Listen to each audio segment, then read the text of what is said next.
একটু চোখ বন্ধ করে ভাবুন, কিছু নাই পৃথিবীতে, আপনি একা, আপনার গুনাহ দেখা যাচ্ছে, চতুর্দিকে আগুন দেখা যাচ্ছে, আল্লাহর বিচার হচ্ছে, মানুষ জাহান্নামে পড়তেছে, মানুষ উলঙ্গ, কেউ কারো লজ্জাস্থানের দিকে তাকাচ্ছে না, মা তার সন্তানের খবর নিচ্ছে না, সন্তান তার মায়ের খবর নিচ্ছে না, স্ত্রী তার স্বামীর খবর নিচ্ছে না, স্বামী তার স্ত্রীর খবর নিচ্ছে না।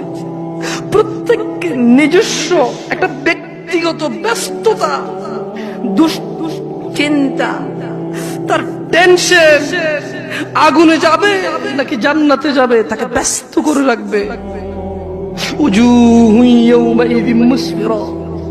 এই ব্যস্ততার দিনে কিছু চেহারা হবে উজ্জ্বল। ইয়া আখি, ভাই, আপনি কি সেই মানুষটা হতে পারবেন যেদিন ভাই ভাইয়ের খবর নিবে না, স্ত্রী স্বামীর খবর নিবে না?